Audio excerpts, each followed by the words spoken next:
The subject of this short video is why only the rich will own property and the rest of us will be renters in 50 years.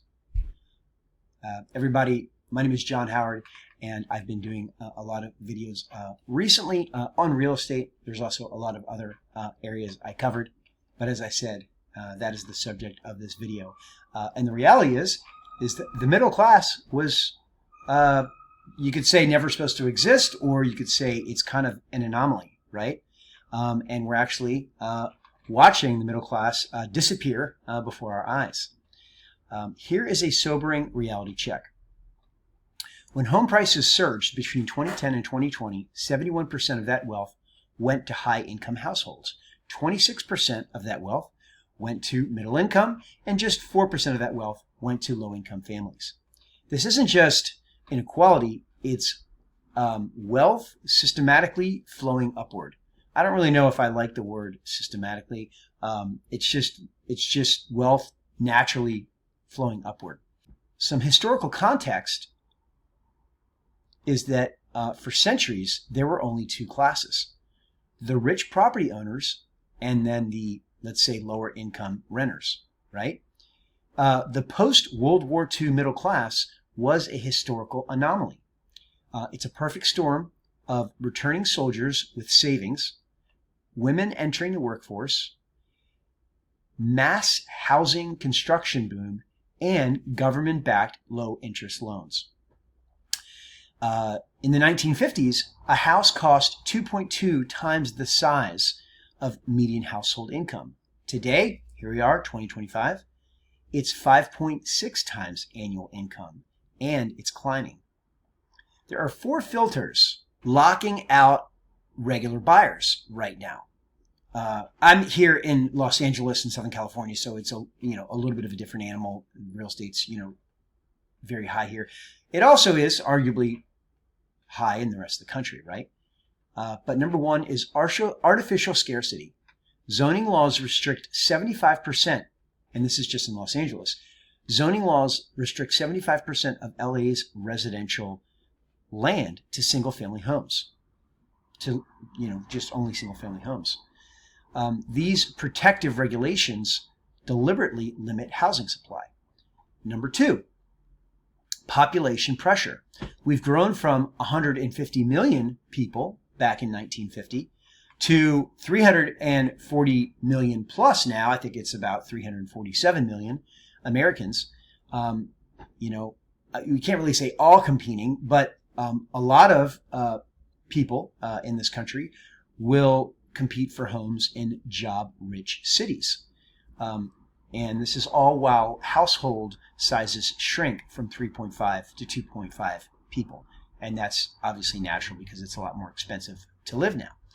Number 3, the debt trap. Saving for a down payment now takes a decade longer than in the 1950s. Meanwhile, the wealthy access cheap credit to buy assets that generate more income than their loan costs. Number 4, financialization. Homes became investment vehicles. Private equity firms and big Wall Street giant firms bought hundreds of thousands of foreclosed properties and just homes in general after the 2008 financial crisis, and also during 2020 with the low interest rates, turning these into rental portfolios. The inevitable outcome: we are reverting to the historical norm. A small ownership class collecting rent from everyone else.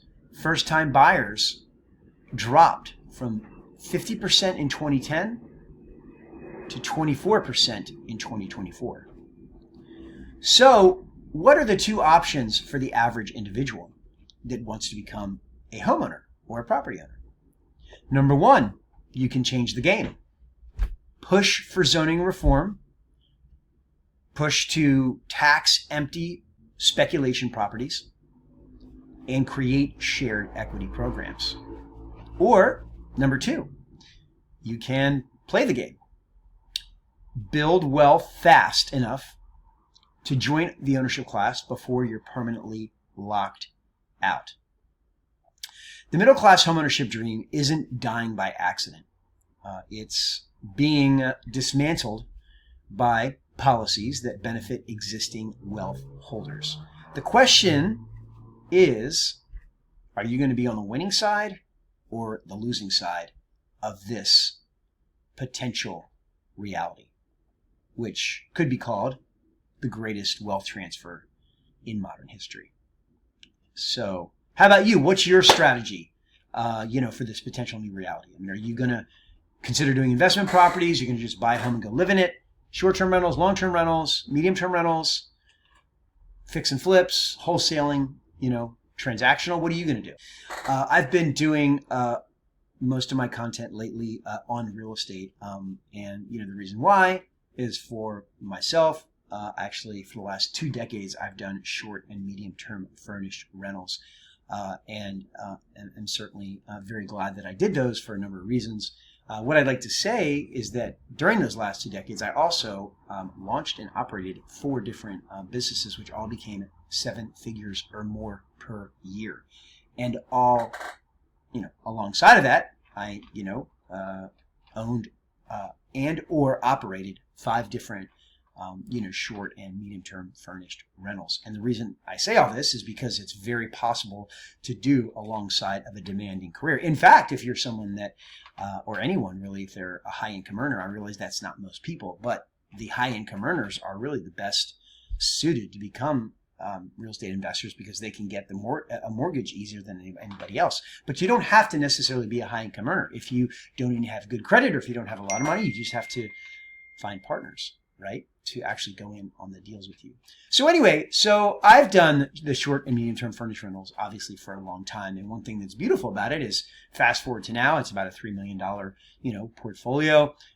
Only a couple properties, 2 properties that I own, and then a third that I have a partial interest in. And, over the years, it was about 5 that I owned and or managed, right?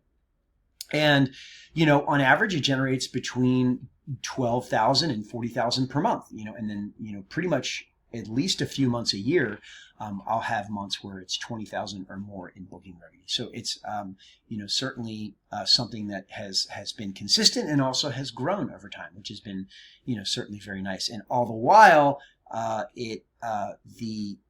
of the great things about it is that you have amortization. So you're actually able to, pay down your loans over time. In fact, what's great about real estate is when you make the investment, it's really pretty much the only investment that I know of where you get 5 benefits, which are, it's actually, you get a 6th, but the 5 are rental income and cash flow, you get appreciation, you get tax benefits through depreciation, and active income offset where you got to, work 100 hours or more through and get material participation.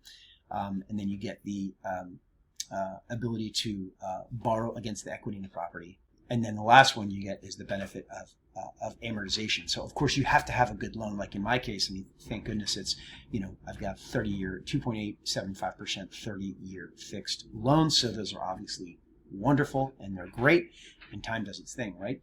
So, and the other thing to consider too is, some of my other content, I covered the concept of the Case-Shiller Index, and they looked at basically the U.S. National Home Price Index from 1995 to 2025 over 30 years, which was 309%, and then compared that to, let's say, the NASDAQ, which did 2,111%, the SP 500, which 1,008%, and then also the Dow, which did 847%, which is basically 8.5x versus the S&P, which is about 10x, and then the NASDAQ, which is about 21x. So if you actually take that 309%, and let's say you buy a property, 500,000, you put 10% down, 50,000.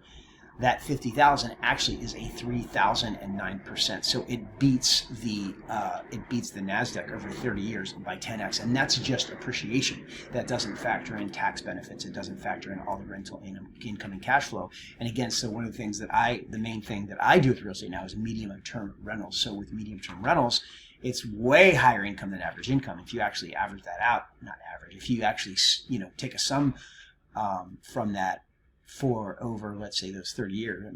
30 years is a long time, but let's say even 20 years, that's going to be, millions of dollars compared to, only hundreds of thousands, when using long-term unfurnished rentals. So anyway, if you are somebody that is interested in getting into real estate, you'll see some links in the description. You can actually go there. I have something called the SMTR Launch Kit, very basic, inexpensive launch kit that I have. I also have some very basic and inexpensive email coaching. Again, if you're like the idea of getting into real estate, like the idea of of it as a wealth builder, and also short and medium term rentals, you can check that out, and you'd be able to maybe work with somebody that is a little further ahead of you. So other than that, if you like that video, you can consider giving the video a like. You could also consider subscribing to the channel. And if you maybe know someone that wants to get into real estate, if it's not you, and you think they might benefit from this information, you can forward them this video. Other than that, any questions that you have, you can put them in the comments below, and I'd be certainly delighted to answer any questions about my track record with real estate and short and medium term rentals over 2 decades. Okay, thank you.